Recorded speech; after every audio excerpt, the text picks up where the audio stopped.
Hello and welcome to another Age of Empires 4 Civilization Showcase. This week we're taking a look at the French and the Chinese. I'm Zach Robinson, you may also know me as Zero Empires, and joining me today... Eric Roble. We are on the balance team and we've got a very exciting match between the French and the Chinese. Yeah, I'm looking forward to this. The map today is Mongolian Heights, and we've seen a couple of maps so far. We've seen Arabia, we've seen Mountain Pass. This map is the first map to feature a little bit of water. We've got a river running through the middle of the map here, and there's 3 crossing points. The shallows along the way, which may be contested, we'll see. Worth noting you can wall across these. And yeah, looking forward to this game, seeing what we have in store. Let's take a look at the Chinese here. The red player, Mike, he's going to be playing as the Chinese over to the right side of the map. Give us a bit of information about the Chinese.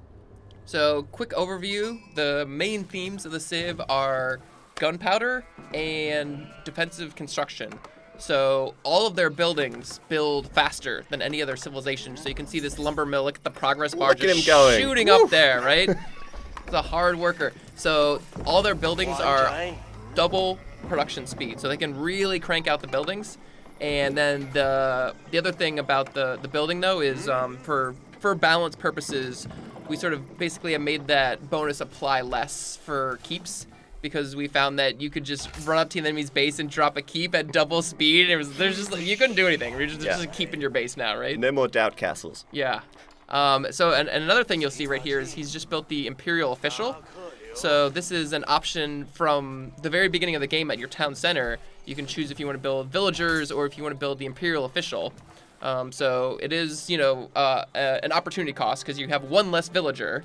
But he's very powerful, and he is definitely worth it. So you've seen he's already out here on the field, and the supervise ability is quite interesting. So not only does he make the building produce much, much faster, they also get more resources for anything that gets dropped off. So this is really cool on the mill here because all of these workers are getting extra food dropped off at the mill, and also any tech that you research at the mill, like some really cool early economic stuff. You see, Wheelbarrow, he's already done. Yeah, already did it. Finished it, yeah. Completed it. Yeah, all set. Good to go. Yeah, and they're dropping off 18 food per trip now, so, they're more efficient as a result, and they're getting extra food on top. And whoa, Mike, coming back with a large shipment of sheep to deposit at this mill. On the other side of the map, down to the southwest, we have Frank. He's playing in the blue, and he's playing as the French. He also has a lot of sheep. Mongolian Heights, focus, right? Yeah, of course. Now, the French are a really strong cavalry civilization. That's the main theme. If you're familiar with the Franks in Age 2 or the French in Age 3, it's a theme that runs strong throughout the franchise. No different here. They are one of 2 civilizations that can build knights in the feudal age, but the French get the special royal knight, and that has a bonus damage after completing a charge, and it has some special unique upgrades which can apply to it later on in the game. The French are also very versatile economically, especially in the early game. Their town centers work faster. They train villagers in just 18 seconds, so they're always getting ahead with that early eco. Wow. So many sheep. He's got so many sheep. That's awesome. But also, on top of that, their eco-techs are cheaper as well, and later in the game, once they build keeps, they're able to position their unit buildings around the keeps to get cheaper production. So economically, the French always getting ahead, whether or not they mean to. They sort of have these advantages that really help them throughout the game. But in the middle of the map, I'm seeing some crazy stuff already, Eric. We've got the Barbican of the Sun being dropped in the middle here. And the villager pull. There's a couple of reasons. As the Chinese, you're building things faster. So that's part of the reason he thinks he can. There's a battle against the sheep. Run, sheep, run! And he got it up. So the Barbican is a great building to get here because it's basically like a mega outpost, right? So it's got a nice large area. It's able to shoot like a pretty powerful cannon at anything in the area. And we were looking earlier at this map. There's only 3 crossings, right? So having this in the center of the map is a really focal control point. It makes it a lot easier for you to attack the enemy, and if they want to hit you, you have a very nice, powerful defensive structure there. Yeah, the center of the map here, like the most easy path to get to your enemy. He's got this here, and it's marked as a defensive landmark, but I've seen this used plenty offensively as well, which is really fun. I like that Frank was trying to contest that, but he did have to go back. As you said, the Chinese faster construction really helps. It helps with aging up to the next age as well. And you know, one thing here about the Chinese that is unique, of course, is that they can build both landmarks. Yeah, that's a really key difference. But let's talk about that later, because Frank has just reached the feudal age as well. He's gone up with the School of Cavalry. This is his landmark, which allows all of his stables to produce 20% faster, which is... Woo. Synergizes great with the fact that he can train the Royal Knight. Yeah, it's already in the feudal faster age. immediately, right?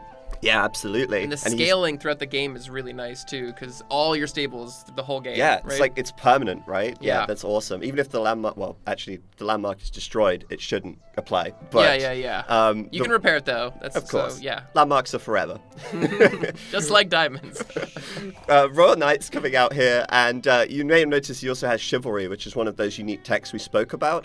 This allows the Royal Knights to regen over time. So they really make for great hit and run units. You can run in, get the charge bonus, do the damage, the shock, and then get out and then heal up as well. Which I is, love that. Yeah, it's fantastic. Coming out to the top side, looks like Mike is walling up, so maybe we have a bit of an opportunity to talk about dynasties. Yeah. So Zach had mentioned, you can build both landmarks in all of the ages, and when you create the second landmark, you enter a dynasty, and you start in a dynasty as well. So the early dynasty is giving you scouting bonuses, and then as you progress, the bonuses are kind of like thematic to kind of things you want to be doing later in the game.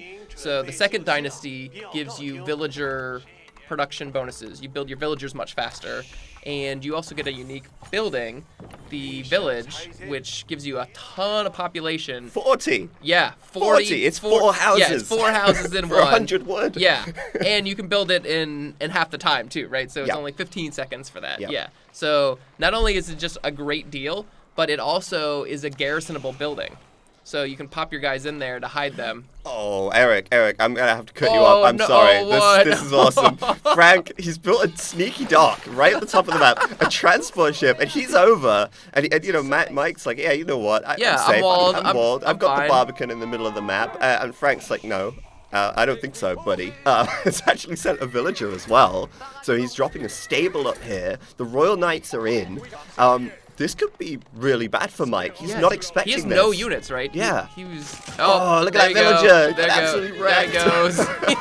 I like his feet went flying in the air when he got charged. That was right? awesome. But, you know, this is almost like, you know, he knew that Frank's a cavalry civ. It's almost like he's ready for cavalry anyway. And he's already got 2 barracks. Yeah, very nice. Well prepared. Yeah, and he's scouted in the top as well. He's pulling the villagers over. Do you think he's going to torch this, or is it too risky that a knight It's too could risky pop with the out?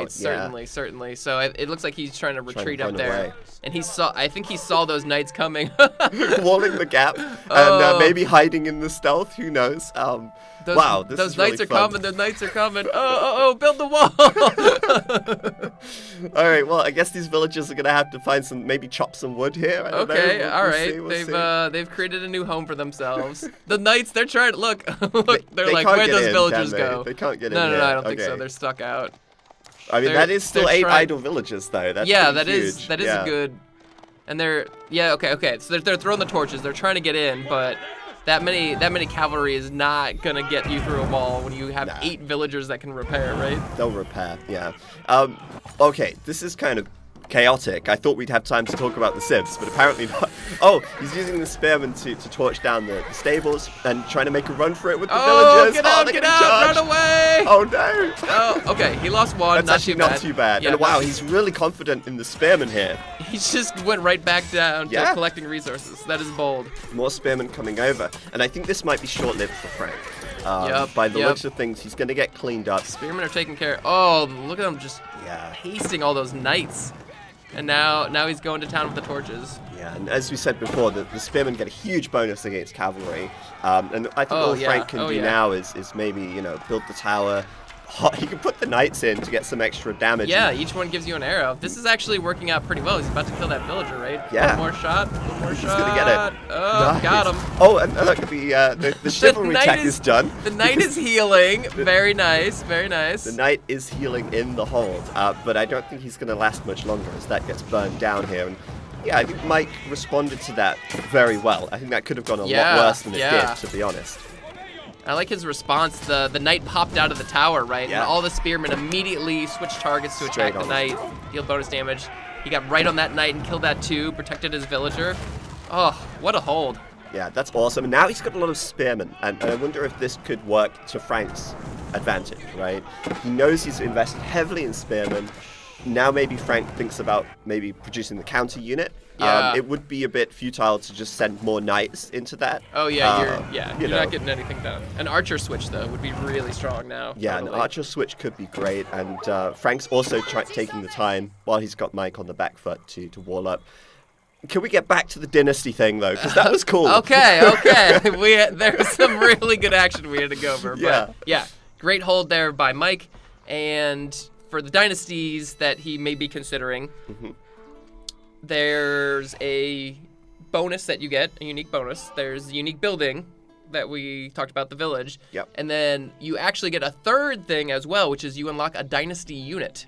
Yeah. And you can only build that unit while you're in the dynasty, but they're very powerful. So the first dynasty, the unit is the Repeater Crossbowman. Yeah. And he's quite good early game because he fires like a rapid fire set of arrow bolts, I guess you could say. And they're low damage, but there's a lot of them. So they're really good at anything that's unarmored. So archers and spearmen, which you see a lot of early on, they do quite well against. And then if the enemy has knights or man-at-arms, those are armored guys, so they mitigate a ton of the damage, so it's not very good. So I'm not expecting in this particular matchup that we would see the Repeater Crossbowman because of the access to early knights. Yeah, and the dynasties are awesome because as you progress through the game, the dynasties get a little stronger as well. They give you that versatility. That you also get to build both landmarks. So your potential power level is so high at the end. And the final dynasty, Ming, which who knows if we'll get there this game, but Ming gives you all your military units more health. So it's like the ultimate final dynasty. Let's go, ready to go. And the landmarks kind of synergize too with the whole unique units because you lose access to the units. So you could build the Repeater Crossbowman, and then if you go to Ming, you no longer have access to that repeater, but we have a landmark in Age 4 that unlocks all the previous dynasty units. So if you had gotten access to it before, you can go back and get it again. Frank now, he's just actually reached the castle age. Whoa. And I'm surprised Mike didn't push out an attack. He's got free and easy access to Frank's side of the map through the center, but he's holding off. But now is a good time to attack because Age 3's just come in. He's invested all his resources. And Frank has made switching to Arbaleteer. Excuse the pronunciation. I thought that was spot on. It sounded fantastic. This is another unique unit to the French. It is a crossbowman, and they have the unique Pervice ability, which gives them 5 ranged armor when deployed. This is really cool, actually, and he actually went up with the Guildhall upgrade.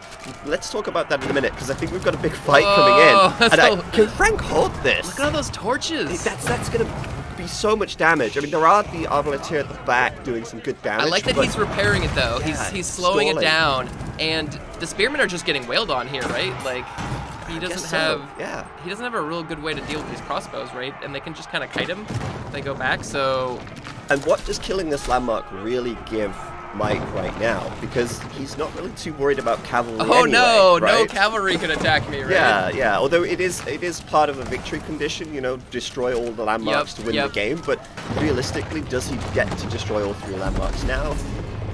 He's retreating, so maybe not. Yeah, his army's not big enough because a bunch of villagers were garrisoning the town center, so they were shooting a bunch. All these Arbaleteers, Latrers, were shooting. So yeah, spearmen are just not a very effective unit against ranged stuff, basically. Yeah, I mean, they've held the line for now. These units aren't particularly strong against like light units typically. Like the crossbowman is really geared towards being good against cavalry, like heavy cavalry and men at arms. But the fact that they're ranged, the fact that they have the protection of the town center is enough for now. Guildhall, this was his Age 3 landmark. This is really cool. Like, so, man, I love this landmark. It's so cool. It's really fun. Like, basically, you get to select which of the 4 resources you want to generate. So you can generate food, wood, gold, or stone. And it passively builds up a bank inside of the building, and it's ready to collect whenever you like. So the longer you leave it, however, the more resources it will accrue and the faster it will start to accrue them. So if you leave it for like a couple of minutes, it's going to be generating resources a lot faster than it is when you initially switch to a new resource. Because it starts off, it's only giving you like 20 at a time or something, right? So it's kind of like the longer you wait, the bigger the reward. Yeah. But the value of this landmark is entirely linked to actually collecting those resources. And you can see he just did it there. He collected the gold, he switched it over to stone, and now he's got a little bit of a gold boost, but he's going to start generating stone passively. Look at his gold. It really makes sense that he switched over to stone there, right? Because he has a huge amount of gold now. Man, I love that he's going for the Arbaletier, though. I wonder what his game plan is here. Mike is entirely going into Spearman. But that said, I do see some Palace Guard at the back. This is one of the unique units for the Chinese as well. The Chinese have a lot of unique units, they actually. Have a lot, come to think of it. They have like the Dynasty units, they have this, the Nest of Bees as well. They have quite a few unique units. Yeah. And the Palace... Excuse me. The Palace Guard is quite cool because it's their spin on the normal man-at-arms unit, but it's quite a bit different in the same way that like the English longbow has sort of like advantages and disadvantages. This unit here, the Palace Guard, it has less armor than a normal man-at-arms, so it's actually a little bit weaker in that case, but it makes up for it in movement speed. Yeah. These guys truck. They are fast. So fast. Yeah. And you feel that immediately when you're using this. It's like, oh, I've got the tankiness of a man-at-arms, but I'm like that much faster as well. Oh, yeah. Great raiding unit. It can position very quickly. Yeah, it's really fun to use. Oh, and speaking of Nest of Bees, Mike actually went to the Castle Age here with the astronomical clock tower. This creates the unique clock tower variants of the core siege units. Core except for the Nest of Bees. Right. So it's basically a super siege workshop, basically, where it produces everything your siege workshop can do normally and 50% extra health on your siege engines, which they have a lot of health. So 50% bonus on top of that is quite nice. Yeah. And here we see the clock tower Nest of Bees. This is kind of infamous, I think, after the stress test and the close beta. Oh, you're killing me. But, oh my goodness, on the water we've got a Gallias as well. Okay, I think things are about to get pretty intense It's here. heating up, Yeah. it's heating up, definitely. Let's talk about the Nest of Bees. So it's kind of a replacement for the Mangonel, so it's really good against masses of troops. And we're seeing actually the Pavise here used by the French player, so it's taking reduced damage from the Barbican shots. And this is so smart. He's doing this because he wants to tank for his boats. Yeah.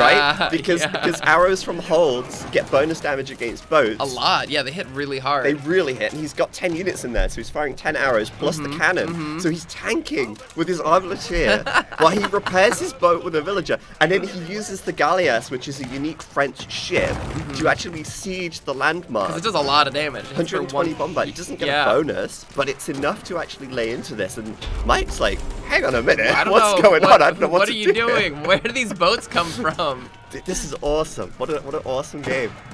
This is so smart by Frank, though. Like, this is really intelligent play. And he's actually going to take this out by the looks of it. Yeah, it looks... So he does have these Nest of Bees, though. Yeah. And Nest of Bees are very good against masses of infantry. So if he can position them correctly, he could really do a number on these Arbaletiers. That's what I'm thinking, right? But the boats are kind of like they have a really nice synergy between the two units, right? Shoot, yeah, you're right. I mean, that's really a good point because they have such high range. Yeah. They could potentially just snipe the Nest of Bees. He's dropping a keep. He's dropping a keep. He's got to fight. He's got to fight. He has to. He has no choice. Let's see if Look he at all can the use torches, the boats though. to get onto the mountain. Oh, Nest of Bees on the villagers. Oh, they're getting wiped out. Oh my goodness. rough. Oh, is that a demo ship? He's actually bringing a demo ship. Demo ship. Demo Oh ship. no! Run, Oh, run. Oh! His whole army. Oh my goodness. No. Wow. Oh, the Barbican. Is the Barbican still alive? I think it's Yeah, he it's still garrisoned a alive. couple guys in there. He's using protected the from the Galleass demo to ship. take down the clock tower nest of bees here, but he's so thankful to have the extra health. Yeah, a little yeah, bit of yeah. extra tankiness. And they're doing really good. They got a nice volley on the Arbaletiers. Did a ton of damage. But now the Galleasses have moved forward and they're attacking the nest of bees. Oh, they just finished off the Barbican. Wow. This is incredible. I'm loving this. This is awesome. Yeah, and the keep is up as well. He finished the keep, so that Look means at the that keep. Mike has to go back. It's pretty weak though. Look at the keep's health.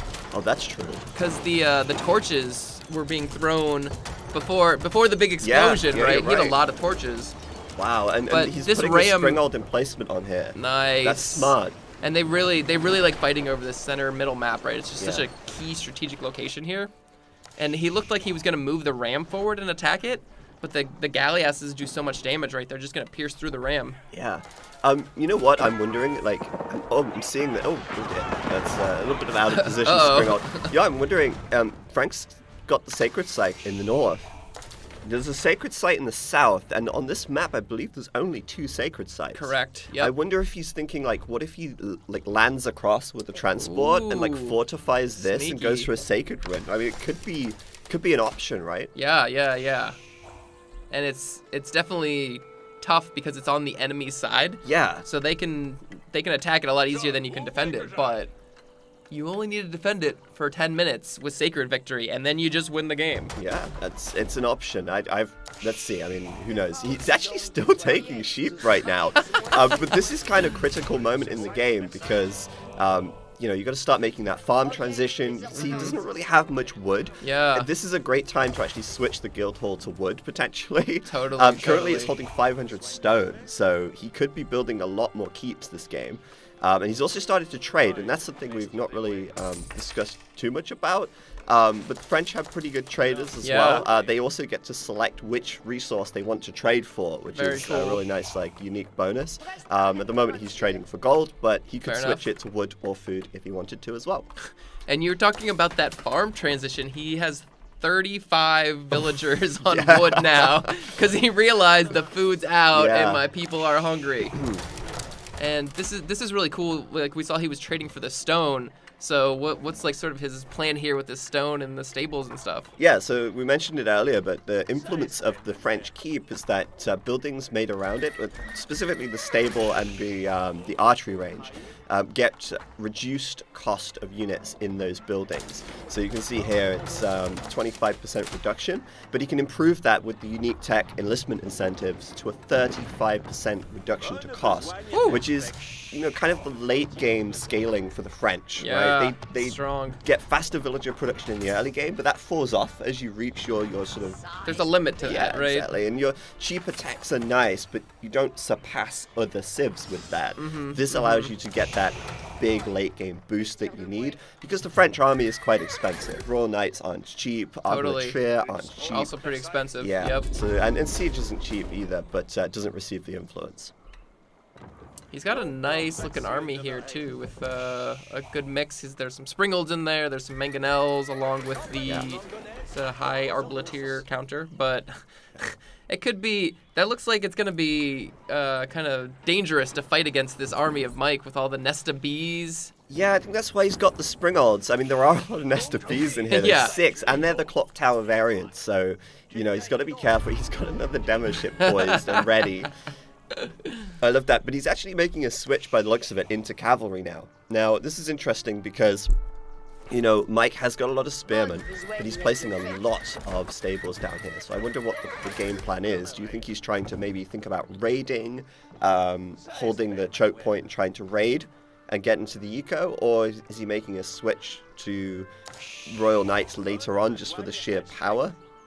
I would say both actually, because it's an excellent raiding unit. Even one knight will kill a villager in usually 3 hits. That's true. So you just get one knight in there, and even you can spice a couple of knights throughout the enemy's base, and he's got a lot of hardship to deal with, basically. So, A, there's that, and B, it's just a powerful unit, right? Just like having knights, they do a ton of damage, and as long as he can take care of the spearmen, his knights will be able to reign supreme on the battlefield. So I like what's going on here. Mike's deploying the clock tower trebuchet, the counterweight. It's currently ranging the keep, and Frank's kind of built a dock here to actually heal up his galleass passively, because boats within the radius of the dock will heal, which is really nice. He's trying to come forward with his springolds as well and snipe that. But look at that. 3 springolds don't quite take out the nest of bees here. And the springold is your anti-siege siege. I wonder, though, as this game goes on, if Frank's thinking about the Imperial Age, maybe he'll go with the College of Artillery so he can make Culverin, which could be interesting. Yeah, help give him the extra range and advantage. Definitely needs it against all these clock tower springolds. Yeah, and this is really getting locked down here. And he hasn't lost any of them. Look, he's just repairing it up with the villagers, and the extra health is just, he's able to take some hits and keep surviving and keep growing his army. Look at this. Mike is really expanding his economy in the back here. He's got, well, they're farms, but they're actually growing rice when you're playing as beautiful. the Chinese. Yeah, I really like the visual update on that. It's so cool. And yeah, he's kind of expanding that eco. It doesn't look like he's actually in a dynasty right now. He's kind of maybe waiting for Ming, but at the moment he's just really focusing on building up his siege and making the most of that. Ooh, there's an interesting fight here. The galleass against the... Oh, those cannons are doing... Oh no, look, the torches. Run away, paddle quick. Oh, uh-oh. Oh, and more demos are coming in. I think Mike learned his lesson. He's like, oh, not again. I'm not doing that. Not falling for that one. Yeah, he focus fired those springolds immediately. And now the springolds are interesting because they actually have decent damage, right, against boats as well. Yeah. They really do chunk away at them. And oh my goodness, another demo ship. Oh no, he blew up a few troops, but pretty good overall. Yeah. Galleass He's really trying to kill those springolds, right? That's a lot of torches. They both ran away. It was like, let's not fight anymore. Let's just be friends. Who's winning out here, though? I mean, it's going to be so hard to push into the nest of bees. Oh, God. Oh. That's so brutal. Painful. It's so painful. That's a lot of dead Arbaletiers. Oh. But what I love about this... And the keep. Oh, the keep goes down. You're right. And what I gotta say, what I love about this is just that these trebuchets really forced this, right? They really used the range of the trebuchet to force this. Frank had to go to Mike here. Yep. And now he's on the back foot here after taking pretty heavy losses as he pushed in. Yeah, that was painful. He lost both the boats, right? He's got no more naval there. They were doing a really good job of holding down that choke point as well. Like they hit really hard. They do a lot of damage. And Mike's just like, yep, that's a pretty good spot for a keep. I'm gonna claim this land actually for my own. I'm taking over. This is brilliant. I'm loving this. And he's, like you say, gonna build that keep so much faster as well. Yeah. He's also made a switch into some archers, which, you know, I don't know how I feel about that. Against the Arbaletier, they're not as good because the Pavis obviously gives them the ranged armor. Yeah, but, totally. Yeah, and then he knows he's playing against French, and that there's gonna be cavalry, right? So archers do not do well against cavalry, so no, absolutely kind of an interesting decision on the archers, but it does. They were sort of playing like a ranged game where no one really wanted to engage with melee troops, so just having some extra range damage is always good. Yeah, absolutely. And on the other side, we see Mike actually throwing down a lot of stables now. He's actually going into horsemen and doing the veteran tech. So I think the plan for Mike will be to maybe hold the choke point and do some raiding, as we spoke about earlier. Totally. I thought it might be Frank doing the raiding, but it looks like it's going to be Mike here as he drops down another key. And he's doing boiling oil, so anything that runs past these will be taking a lot of damage from the oil. As Frank actually reaches the Imperial Age.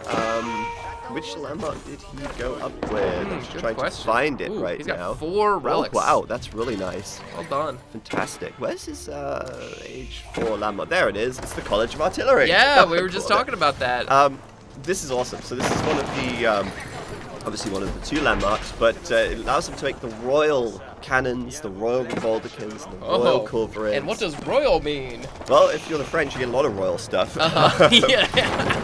The College of Artillery, though, allows them to make all the siege immediately upon reaching the Imperial Age, but it gives them 20% more damage. And, of course, it gives them access to the Culverin, which is the extremely long-range, very effective anti-siege siege. It's a bit better than the Springald. By a bit better, I mean a lot better. Hard. Plus 204 versus siege. Yeah. I mean, that's exactly what you need against the Clock Tower siege, though, right? It Yeah. has 50% more health, so it's the perfect answer. But this is scary. This is really scary. Mike has Triple 3 heap. heaps. He's got a ton of siege back here. He's got the Trebs in the just back. wailing. Frank's feeling probably pretty Feeling on edge right now. constricted. Yeah, this is a tough situation, definitely. The Culverins, though, I wonder if the Culverins will be able to push this back. And if not just the Culverins, but also the The Bombards. demo ship. Is it gonna blow up? Is it gonna blow up? Is it gonna get killed? I don't think he's noticed. No, I don't think so. What if either. Mike actually torches this by mistake, and then it blows kills up it? and kills He's all hitting of his it, units? he's hitting Is that it. gonna happen? I mean, he kind of doesn't want the repair from No! the dock. There we go.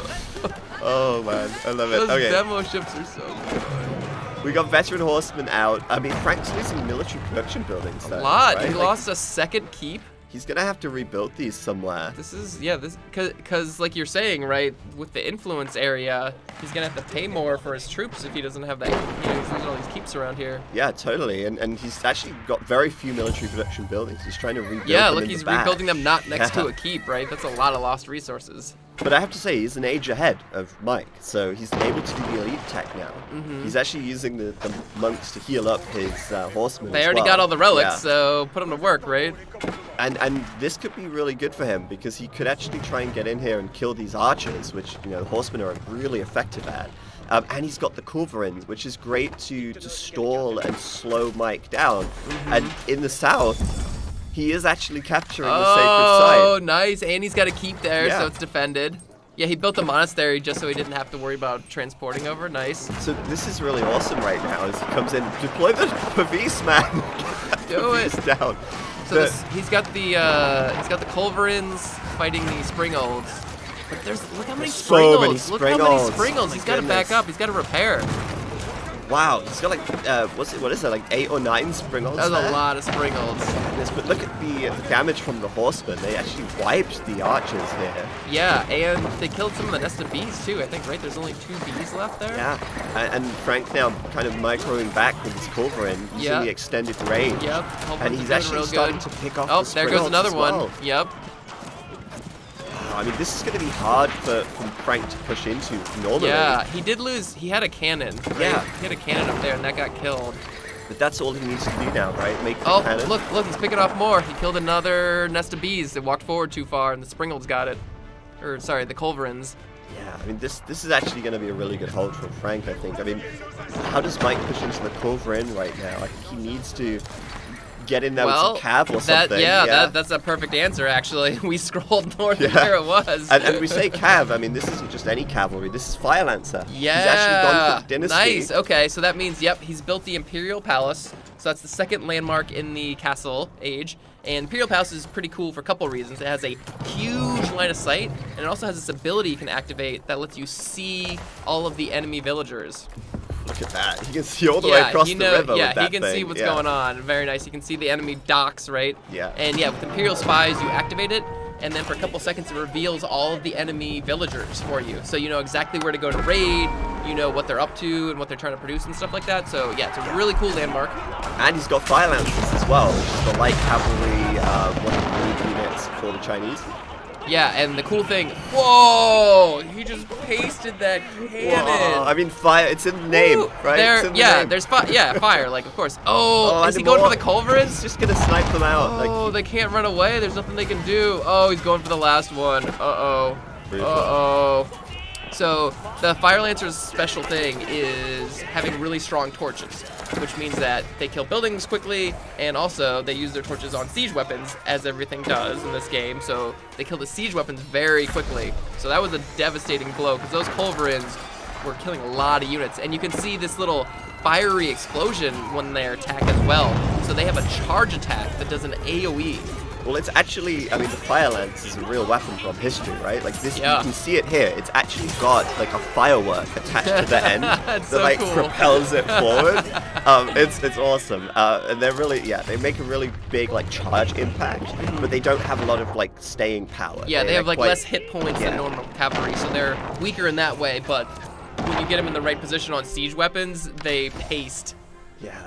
Yeah, I'm wondering what's happening down here. How has Frank not captured this? Do you think this villager was a monk? I or thought it something? was. I Like- thought it was. It's disguised. I thought he captured this earlier, but I guess No, not. that was that's the villager Yeah. that's been there the whole time. And now Mike's pushing in. I wonder, maybe Frank's big mistake here is Fire actually being- lancers. Oh, look at that. Yeah, look how much damage they took. Oh, those fire lancers doing so good. And now he's got also the fire from the keep attacking these wounded Gonna rip horsemen. Baltican out. Oh, the fire lancers, no. I mean, the Rebaldican, not really the best unit for the job here. Certainly better against infantry than Cav. But yeah, if Frank can just like defend his Culverin, I mean that's the big if. I don't know if he can at this rate. He wasn't ready for the fire lancer. Yeah. Like he needed to have spearmen to deal with them, really. That was a great switch from Mike. Yeah, Really good very switch. cool. And I wonder if Frank's mistake, I was going to say this before, it's like he didn't capture this. He never put the pressure on Mike to respond to this. Yeah, yeah. And now Mike's really made some great progress in towards Frank's base, and he's starting to lose his landmarks now. This could actually just be a landmark victory. He's losing his town center. Yeah, his college yeah. of artillery is here, and his guild hall is over here. He never repaired that school of cavalry from the beginning of the game because it costs a lot of wood to repair it, right? Yeah. It's not cheap, so he just decided to do other things instead. Yeah, actually the landmarks, they do cost wood to repair, so if you want to repair them all four, like all three, it's going to cost you a lot. Frank Yeah. doesn't have a lot. Yeah. And we saw earlier, right? He was trying to build farms, so he had no wood. So I think he's just kind of been pretty short on wood, and also making all the siege equipment is very wood intensive, right? Yeah. And now he's getting raided in the north. He's lost his gold access there, although, Oh. I mean... no, Not really a problem right now. But Well- losing the villages is a problem. Yeah. And, getting thrown into disarray is a problem as well. Being in chaos Yes. is a slight problem, actually. What's his guild hall at right now? I'm wondering. It's on food actually, and that's fair. I mean, he has got a lot of food gatherers, but he's hurting for food right now. He's trying to spend it on the Royal Knights. He doesn't have the elite upgrade at the moment. It could be in queue somewhere, but it doesn't look like it. Yeah, he doesn't really have Yeah. the food for it, and he just lost his town center landmark no. as well. So he's got. 1, 2, 3 dead landmarks here, and the Trebs should just start focusing on the guild hall. Oh for the look, he's W going with now. the fire lancers. They're all running right for it. He knows. That's He's huge. going for the throat, and what are you gonna stop him with, right? He's got nothing, Horsemen Nothing are left. like a raiding unit, right? They're not gonna kill him very quickly. and that's it. Down it goes. GG. Good game. Wow, that was fantastic. I love how creative Yeah. they were with this game, fighting over the middle. Like, obviously the most hotly contested area of the map, but the way that they approached that, using the ships, using the nest of bees, ranging with the Trebs, putting the landmarks there, Yeah. that was awesome. Oh my gosh, that was a really fun, cool match. I'm glad we got this Mongolian Heights map, Yeah. and also a lot of sheep is another standout feature. So yeah, very fun map, lots of cool stuff going on. Epic match. Epic match. All right, well, thanks for watching, everyone. We'll have the Q&A right after this, and if you're watching on YouTube, stay tuned. We've got another one coming up next week. Right on. Bye, guys. Bye-bye.